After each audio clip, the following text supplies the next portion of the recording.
చెప్పు. ఏంటా పూలు ఎవరి కోసం చల్లుతున్నారు? గొప్ప పని చేసిన వాళ్ళు ఇంటికొస్తుంటే వాళ్ళకి పూలు చల్లి ఆహ్వానించటం మన సాంప్రదాయం. అది కూడా తెలీదా? ఎంతకీ ఎవరా గొప్ప మనిషి? ఇంకెవరే, ఈ ఇంటి పెద్ద కోడలు, మన ఇంటి మహాలక్ష్మి. గుడిని తెరిపించి అందులో ఉన్న నిధిని కాపాడి ప్రభుత్వానికి అప్పగించొస్తోంది మన రామలక్ష్మి. ఓహో, దానికోసమా ఇంత డ్రామా? ముందు ఇల్లు చక్కబెట్టుకుని తర్వాత ఊర్ని ఉద్ధరించమని చెప్పండి. ప్రమీల, నిజం ముందు నిలబడే ధైర్యం లేని వాళ్ళు మాత్రమే అబద్ధాల వెనక దాక్కుంటారు. రామలక్ష్మి మీద నువ్వు వేసిన మచ్చ ఈరోజు తన నిజాయితీతో తుడిచివేసింది.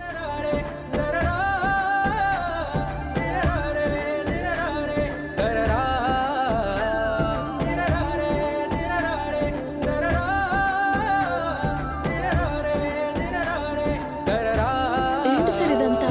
ఈ ఫ్లవర్స్ ఏంటి? నీకోసమే. అవునరా, నా కోడల కోసమే. దేవతలు కోడళ్ల రూపంలో ఇంటికొస్తే వాళ్ళని గౌరవంగా ఆహ్వానించాలి. మావయ్య ఎందుకు ఇవన్నీ? నాకెందుకు అని అనుకోవడం నీ సంస్కారం అమ్మా. నిన్నిలా ఆహ్వానించడం మా గౌరవం. అవును వదిన. ఏంటి ప్రశాంత్, నువ్వు కూడా? ఇన్ని రోజులు నింద మోస్తున్నా కూడా తల వంచలేదు. ఈరోజు అదే నిజాయితీతో ఈ ఇంట్లోకి నడుచుకుంటూ రావాలి. రామా, నీకు ఈ గౌరవం దక్కాల్సింది. నువ్వు అర్హురాలివి.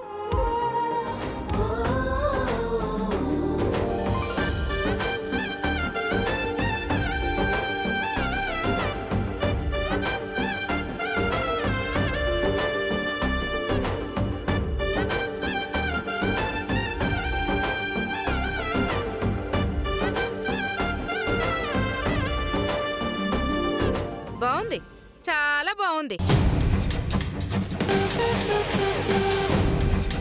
ఇవేదో గొప్ప పని చేసిందంట. రామా గురించి మాట్లాడే అర్హత నీకు లేదు. సైలెంట్గా ఉండు. మావయ్య, మీ కోడలు అంత గొప్ప అంటారా? రామలక్ష్మి మీద నింద పడ్డప్పుడు నువ్వు ఎలా మాట్లాడావో మాకు గుర్తుంది. ఇప్పుడు తను నిర్దోషి అని రుజువైంది. అంతేకాదు, నిధిని ప్రభుత్వానికి అప్పగించింది. ఇక నుంచి మా కోడలు ఎండోమెంట్ ఆఫీసర్ రామలక్ష్మి. అమ్మా, నీకు రామలక్ష్మి కోడలు మాత్రమే కావచ్చు, కానీ నాకు ఆమె గౌరవం, నా గర్వం. ఈ ఇంట్లో ఎవరు నమ్మకపోయినా ఆమె నిజాయితీ బయటపడుతుందని నాకు నమ్మకం. ఇప్పుడు చూసావు కదా, నిజం ఆలస్యంగా వస్తుంది, కానీ వచ్చేసరికి అందరి తలలు వంచిస్తుంది. చూసాంలే. అమ్మా రామలక్ష్మి, దాని మాటలు నువ్వేం పట్టించుకోకమ్మా. నువ్వు లోపలికి పద. రామ్మా.